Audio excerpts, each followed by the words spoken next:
আজকের অংশে থাকছে Photoshop magic and image editing. এর মাধ্যমে আমরা একটি ফটোকে খুব চমৎকারভাবে এডিটিং করতে পারবো।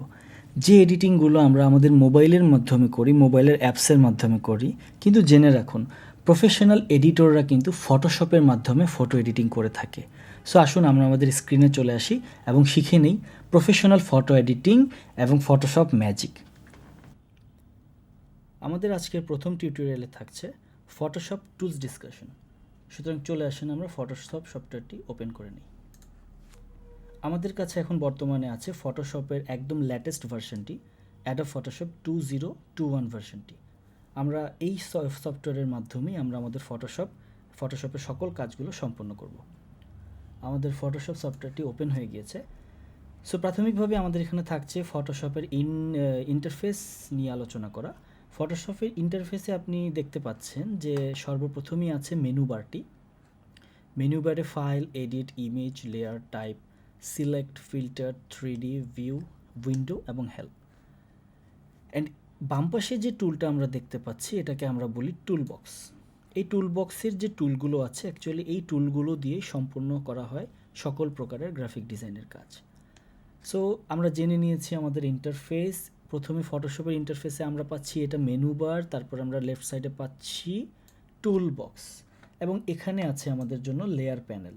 লেয়ার প্যানেলের পর আছে পাথ প্যানেল এবং চ্যানেল প্যানেল। এখানে আছে ক্যারেক্টার প্যানেল। সো এগুলো হচ্ছে ম্যানুয়াল। এগুলো আপনি ভিউ থেকে, উইন্ডো থেকে অন অফ করে এগুলোকে আপনি অফ করে দিতে পারবেন, আবার আপনি ইচ্ছা করলে অন করে দিতে পারবেন। দেখতে পাচ্ছেন আমি যখন উইন্ডো থেকে ক্যারেক্টার প্যানেলটি অফ করে দিচ্ছি চলে যাচ্ছে, আবার উইন্ডো থেকে ক্যারেক্টার প্যানেলটি অন করে দিচ্ছি চলে আসতেছে। সো যে কোনো ধরনের প্যানেল আমাদের ইউজের জন্য যদি প্রয়োজন পড়ে আমরা উইন্ডো থেকে এখানে এনেবল করতে পারবো এবং আমরা ডিসেবল করতে পারবো। সো এই হচ্ছে আমাদের অ্যাডোব ফটোশপের ইন্টারফেস ডিসকাশন। আমরা আগামী ক্লাসে করব হচ্ছে ফটোশপের মেনু বার সম্পর্কে আলোচনা। ধন্যবাদ সবাইকে। আমরা আজকের অংশে শিখব ফটোশপের টুল ডিসকাশন। চলে যাই ফটোশপে। ফটোশপের টুল ডিসকাশনের মধ্যে সবার আগে আমরা জেনে নিব মেনু বারের যে অংশগুলো আছে এগুলোর কাজ কী। তো মেনু বারে আমরা দেখতে পাচ্ছি ফাইল, এডিট, ইমেজ, লেয়ার, আরও অনেক কিছুই আছে। ফাইলের ভিতরে আমরা দেখতে পাচ্ছি new, open, browsing bridge, open as smart object, open recent, অনেক ধরনের ফাংশন আমরা এখানে দেখতে পাচ্ছি। আসুন চলে যাই কোন কোন ফাংশনের কী কাজ আমরা জেনে নিই। তো ফটোশপে আপনি যদি ব্ল্যাঙ্ক আর্টবোর্ড ক্রিয়েট করতে চান তাহলে ফটোশপের ফাইল থেকে নিউ, কিবোর্ড শর্টকাট হচ্ছে Ctrl+N, নিউতে ক্লিক করার পর আপনি দেখবেন একটি বক্স চলে আসছে। এই বক্সটাতে আপনি মেজারমেন্ট যদি দিতে পারেন, আপাতত আমরা ডেমো বেসিসে 1000 পিক্সেল বাই 1000 পিক্সেলটি দিয়ে দিচ্ছি। 1000 পিক্সেল বাই 1000 পিক্সেল দিয়ে আমরা এখন এটাকে ক্রিয়েট করলেই ব্ল্যাঙ্ক আর্টবোর্ড তৈরি হয়ে যাচ্ছে। ব্ল্যাঙ্ক আর্টবোর্ড মানে ধরে নিন একটি খাতায় আপনি যখন কিছু আঁকবেন সেই খাতাটাই হচ্ছে এখন আপনার এই ফটোশপের ডিজিটাল খাতা।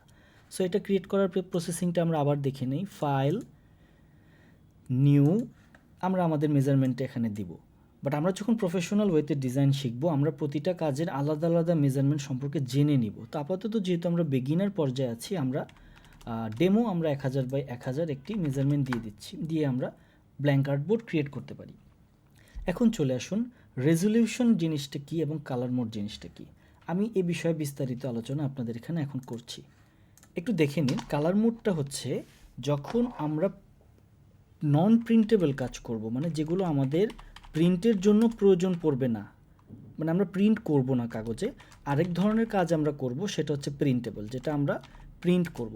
সো চলে আসুন নন প্রিন্টেবল কাজের ক্ষেত্রে আমরা জানি লোগো হতে পারে, সেটা ফেসবুক কভার হতে পারে, এগুলো আমরা কিন্তু প্রিন্ট করব না। আবার প্রিন্টেবল কাজের মধ্যে থাকতে পারে বিজনেস কার্ড, আমরা লিফলেট দেখি, লিফলেট, এই ধরনের কাজ আমরা প্রিন্ট করব। সো এখানে তফাৎটা কোথায় চলে আসে একটু খেয়াল করে দেখি। যখনই আমরা নন প্রিন্টেবল কাজ করব আমাদের কালার মোড থাকবে 72 এবং আমাদের কালার মোড থাকবে RGB এবং আমাদের রেজলিউশন থাকবে 72। এটা একটু খেয়াল রাখবো আমরা যখনই পরবর্তীতে আমরা কাজ করব। প্রিন্টের কাজ এবং নন প্রিন্টের কাজের ক্ষেত্রে কিন্তু আমাদেরকে এই ভ্যারিয়েশনটা কিন্তু করে ফেলতে হবে, না হলে কিন্তু কাজের আউটপুটটা কিন্তু ভালো আসবে না। সিএমওয়াইকের ক্ষেত্রে আমাদের কালার মোডটা নিতে হবে 300 থেকে 600। আর 72টাকে আমরা 72 থেকে 150 নিতে পারি যদি আমরা বেটার কোয়ালিটির আউটপুট পেতে চাই। সো আবারও রিপিট করছি, নন প্রিন্টেবল কাজ যেটা আমরা প্রিন্ট করব না, আমরা অবশ্যই কালার মোড সিলেক্ট করব RGB এবং রেজুলেশন থাকবে 72, এবং আমরা যখন প্রিন্টেবলের কাজ করব, প্রিন্ট রিলেটেড কাজ করব, তখন সেটা হবে CMYK এবং রেজুলেশন থাকবে 300 থেকে 600। একটু আমরা আবার ব্যাক করে চলে আসি, একটু দেখে নিন। এখানে আমরা উইথ এবং হাইট দিয়েছি, এখন হচ্ছে রেজুলেশনের পালা। যদি আমরা প্রিন্টের কাজ করি তাহলে এখানে আমরা 600 দিব বা আমরা 300 দিব, এবং এখান থেকে কালার মোড চেঞ্জ করে আমরা CMYK নিয়ে নিব। আই থিঙ্ক এটা খুবই সহজ একটা বিষয়, কালার মোড চেঞ্জ করে ডিজাইন করা। কিন্তু মনে রাখতে হবে আপনি কি ডিজাইন করছেন এটা ডিপেন্ড করবে আপনার ক্লায়েন্টের রিকোয়ারমেন্টের উপর। ক্লায়েন্ট যদি বলে আমার প্রিন্টেবল ডিজাইন দরকার, আমাকে একটা বিজনেস কার্ড করে দাও বা আমাকে একটা ID কার্ড করে দাও, সেক্ষেত্রে কিন্তু আপনি শুরুতেই রেজুলেশন 300 অথবা 600 নিয়ে RGB না নিয়ে CMYK নিতে হবে। সেক্ষেত্রে কিন্তু আপনার সে আউটপুটটা প্রিন্টের মতো চলে আসবে। বাট আপনি যদি ভুলে প্রিন্টের কাজে RGB ফরম্যাট নিয়ে নেন, প্রিন্টের কোয়ালিটি কিন্তু ভালো আসবে না। সো আশা করি আজকের সেশনে আমরা ফাইল থেকে নতুন আর্টবোর্ড ক্রিয়েট করাটা শিখে গিয়েছি, যেখানে আমরা জেনেছি দুটি কালার মোড RGB এবং CMYK। ধন্যবাদ। আমাদের আজকের অংশে আমরা জানব ফটোশপের আদার্স মেনু বারের যে ফাংশনগুলো আছে সেগুলো নিয়ে। আপনাদের হয়তো মনে আছে আমরা লাস্ট ক্লাসে জেনেছিলাম কালার মোড সম্পর্কে, যেখানে আমরা ফাইল থেকে নিউতে গিয়ে আমাদের নিজস্ব মেজারমেন্টের আমরা একটি আর্টবোর্ড নিব এবং আমরা প্রিন্টেবল এবং নন প্রিন্টেবল ডিফার করার পর আমরা কালার মোডটি সিলেক্ট করব। আজকে জেনে নেই ফাইল থেকে নিউ তো হচ্ছে গিয়ে নতুন ব্ল্যাঙ্ক আর্টবোর্ড করা, বাট আমি যদি ওপেন ফাংশনটা ইউজ করি তাহলে আমি আমার ফটোশপের মধ্যে আমার ডেস্কটপ বা আমার ডকুমেন্টসে বা আমার পিসিতে এক্সিস্টিং কোনো ছবি যদি আমি অন করতে চাই, এটা আপনি যে কোনো জায়গা থেকে অন করতে পারবেন। ফাইল ওপেন, কিবোর্ড শর্টকাট হচ্ছে Ctrl+O। সো Ctrl+O দিলে বা ফাইল থেকে ওপেনে গেলে আমার ডেস্কটপের লোকেশন দেখাতে পারে, আমার ডাউনলোডের লোকেশন দেখাতে পারে। এখন যে ছবিটা আমার প্রয়োজন আমি সেই ছবিটাই কিন্তু ওপেন করে নিতে পারি। তারপর ওপেনের পর আমাদের এখানে আসতেছে open S, browse in bridge, এগুলো দরকার নেই। ওপেন রিসেন্ট মানে আপনি এ যাবৎ কয়টা ছবি ওপেন করেছেন আপনার রিসেন্ট প্যানেলগুলো এখানে দেখাবে। তারপর চলে আসি মোস্ট ইম্পর্ট্যান্ট একটা part, save and save S. আজকে আমরা বেসিক্যালি সেভ এবং সেভ এস নিয়ে আলোচনা করব এবং জানবো প্রফেশনাল ম্যানারকে ধারণ করে কিভাবে ক্লায়েন্টের জন্য ফাইল রেডি করতে হয়, কোন কোন ফরম্যাটে ফাইল দিতে হয়। সাপোজ ধরে নিই এই কাচ্চি.com এই লোগোটা আমার করা কাজ, আমি এখন এটা আমার ক্লায়েন্টকে সাবমিট করব। তো কিভাবে ফাইলটি আমি সেভ করব একটু জেনে নিই। সো ফাইল থেকে সেভ অ্যাস করার পর স্বাভাবিকভাবে আমার একটা কিন্তু ফোল্ডার মাস্ট বি থাকতে হবে যেটা আমি ক্লায়েন্টকে পাঠাবো। ধরে নিন এটা হচ্ছে কাচ্চি.com লোগো, আমি ক্লায়েন্টকে এই ফোল্ডারটাই পাঠাবো। আমি লোগোটা অলরেডি করে ফেলেছি, এখন ফোল্ডারটাও করলাম। এখন আমি ফোল্ডারের ফাইলগুলোকে সেভ করে ক্লায়েন্টকে পাঠাবো। সো আমি ক্যান্সেল করে দিচ্ছি, আমি আবার দেখাচ্ছি। ফাইল থেকে সেভ এস যাওয়ার পর আমি এই ফোল্ডারের ভেতরে ঢুকে সবার আগে একটা জেপিইজি ফরম্যাট তার জন্য করে দিব। জেপিইজি ফরম্যাট থাকলো, ওকে দিব, কোয়ালিটি ওকে রেখে। তারপর আমি ক্লায়েন্টের জন্য সেভ অ্যাস করে আবার তাকে একটা মেইন ভার্সন দিয়ে দিব, ফটোশপ PHD দিয়ে দিলাম। তারপর আমি তাকে ইচ্ছা করলে সেভ অ্যাসে গিয়ে PDF ফরম্যাটও একটা দিতে পারি, যেটা সে পরবর্তীতে হয়তো বা কাজে লাগাতে পারে। সো PDF ভার্সনটা আমরা এখান থেকে খুঁজে নিব। আমাদের PDF আই থিঙ্ক আমি পেয়ে গিয়েছি, ফটোশপ PDF, সেভ করে ফেলছি। সো লোগোর ক্ষেত্রে বেসিক্যালি আমাদের PNG ফরম্যাটটাও লাগে, যেটা ব্যাকগ্রাউন্ড থাকে না।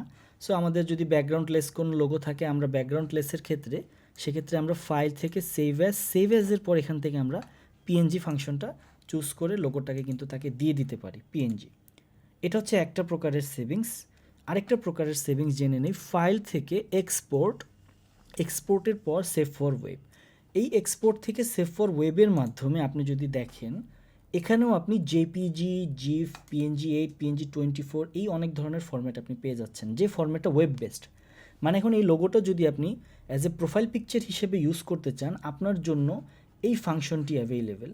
সেটা হচ্ছে file export save for web, মানে আপনি ওয়েবে আপলোড করার জন্য যে ছবিটি দরকার আপনার, সো আপনি সেভ ফর ওয়েবের একটা ভার্সনও আপনি ইচ্ছা করলে আপনার ক্লায়েন্টকে কিন্তু দিয়ে দিতে পারেন।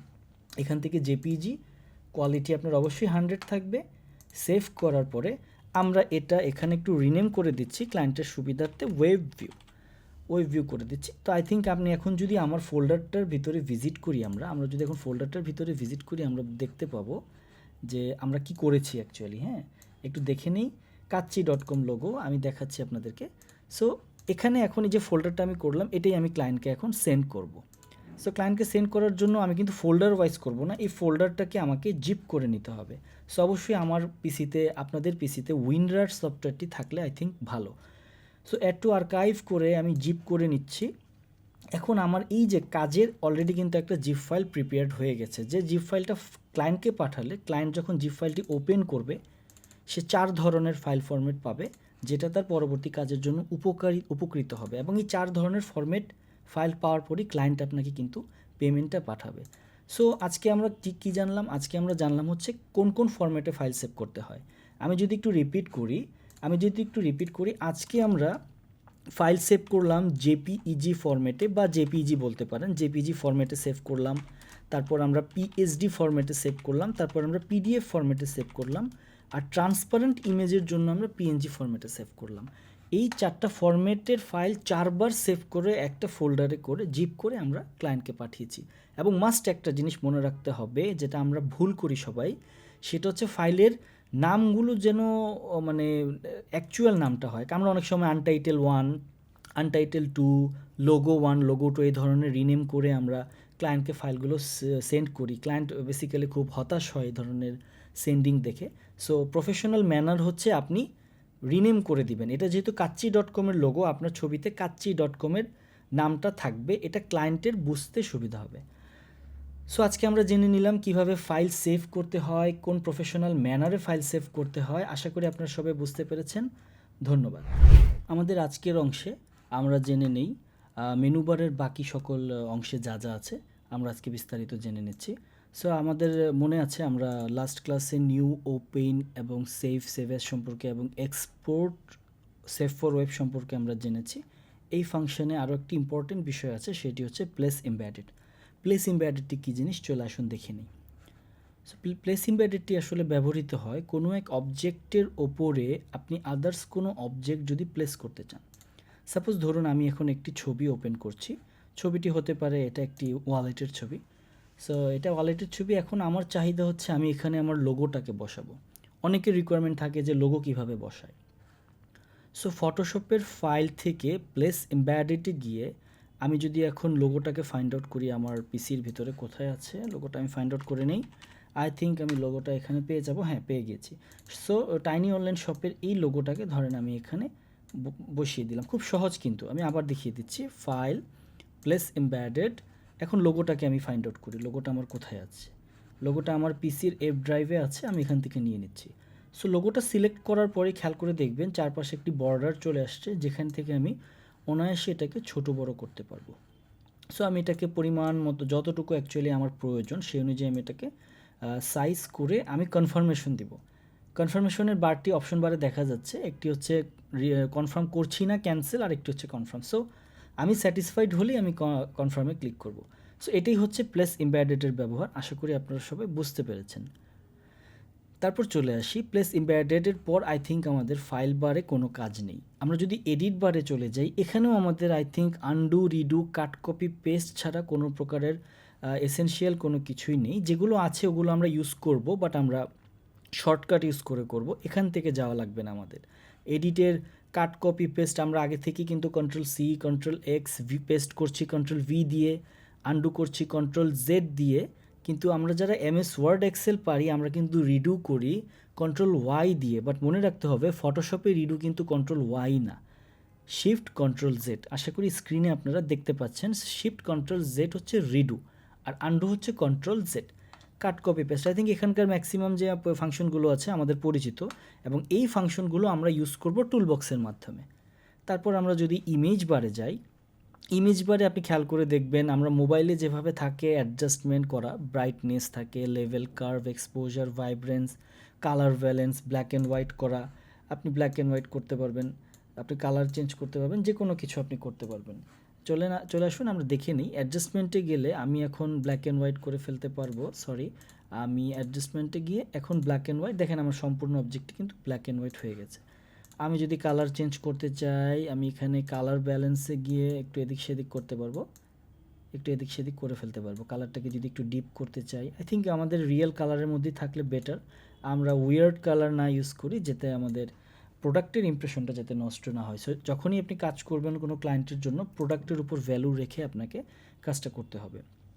সো ইমেজের ভেতরে যত ফাংশন আমরা দেখতে পাচ্ছি সবগুলোই ইমেজ এডিটিংয়ের ফাংশন, যেখানে আপনারা ইমেজ নিয়ে বিভিন্ন রকমের এডিটিং করতে পারবেন। আপনারা এটা সবাই জানেন, যেভাবে আমরা মোবাইলে করি এই জিনিসগুলো কিন্তু আমরা মোবাইলে করার কারণে হয়তো বা ছবির রেজুলেশনটা আমরা ওইভাবে পাই না, বাট আমরা যদি প্রফেশনাল ওয়েতে ফটোশপের ইমেজ অ্যাডজাস্টমেন্ট অপশনের যে ফাংশনগুলো দেখতে পাচ্ছি, এগুলো যদি আমরা ইউজ করি, আমরা কিন্তু খুব সুন্দরভাবে একটি ফটো এডিটিং করতে পারবো। সো এখানে আমাদের অপশনগুলো আমি আরও একটু দেখি নেই। ভাইব্রেন্স, হিউম্যান স্যাচুরেশন, ভাইব্রেন্স হচ্ছে আপনার কালারের ডিপনেসটা বাড়াবে, আপনার স্যাচুরেশন হচ্ছে কালার বাড়াবে। তো এত স্যাচুরেশন আমরা আবার না দিই, পরিমাণ মতো, আপনার চোখের স্যাটিসফ্যাকশনটাই কিন্তু এখানে ফ্যাক্ট হিসেবে কাজ করবে। সো আমরা আজকের সেশনে যেটা জানলাম, আমরা আজকের সেশনে প্লেস এমবেডেড করে লোগোটা আমরা এখানে প্লেস করেছি। এডিট সম্পর্কে আমরা শর্টকাটভাবে জেনে নিলাম যে অ্যাকচুয়ালি পরিচিত ফাংশনগুলোই আমাদের এখানে আছে, কাট, কপি, পেস্ট এবং আনডু, রিডো, এগুলো কিন্তু আমরা জানি। আর ইমেজের মধ্যে অ্যাডজাস্টমেন্টের অপশনে গেলেই আপনি কিন্তু সব ধরনের ফটো এডিটিং ফাংশনগুলো পেয়ে যাবেন। আপনি কালার লুক আপ করতে চান, আপনি যদি ফিল্টার ইউজ করতে চান, আপনি যদি লেভেল ইউজ করতে চান, আপনি যদি কার্ভ ইউজ করতে চান, আপনি দেখবেন যে বিভিন্ন ধরনের এডিটিং এক এক ছবিকে এক এক রকম করে এটি চেঞ্জ করে দিচ্ছে। সো এটা ছবির উপর কিন্তু ভ্যারি করে, আপনি লেভেল কতটুকু ইউজ করবেন, কার্ভ কতটুকু ইউজ করবেন, ঠিক আছে। সো আমরা ফাইল, এডিট, ইমেজ, আমরা এই তিনটা অপশন এখন জেনেছি, বাট বাকিগুলো আই থিঙ্ক আমাদের জানা প্রয়োজন পড়বে না। কেন পড়বে না? আমরা যখন টুলবক্সের ইউজেসগুলো করবো, আমরা যদি গিয়ে দেখি যে লেয়ারের এখানে আছে new, copy layer, duplicate layer, কোনো প্রয়োজন নাই, এগুলো আমরা কিবোর্ড শর্টকাট দিয়ে ইনশাল্লাহ শিখে নেব, ঠিক আছে। সো আমরা চলে আসছি আমাদের শেষের দিকে। সো আমরা আজকে একটু রিভিউ করে নিই, আজকে আমরা আসলে কি জানলাম। আজকে আমরা জানলাম ফাইল থেকে প্লেস এমবেডেডের মাধ্যমে কিভাবে লোগো বা অবজেক্ট প্লেস করতে হয়, তারপর ইমেজের এডিট অপশন, ইমেজের অ্যাডজাস্টমেন্ট অপশনে গিয়ে বিভিন্ন ফাংশন ইউজ করে কিভাবে ব্রাইটনেস, কন্ট্রাস্ট এগুলো বাড়িয়ে একটা ছবিকে সুন্দর করতে হয়, আমরা কিন্তু এখানে শর্টকাটভাবে জেনেছি। আশা করি আপনারা এই ইমেজ এডিটিংয়ের শর্ট পার্টটা বুঝতে পেরেছেন। আমরা পরবর্তী একটা সেকশন থাকবে যেখানে আমরা ফটো এডিটিংটাকে একদম প্রফেশনাল ওয়েতে করে দেখাবো এই ফাংশনগুলো ইউজ করি। আজকের সেশনটুকু ছিল শুধু টুল সম্পর্কে, এই মেনু বারের এই অপশন সম্পর্কে আপনাদেরকে একটু বিস্তারিত আলোচনা করাটা। আমরা এটা আমাদের পরবর্তী সেশনে ইউজ করব ইনশাল্লাহ।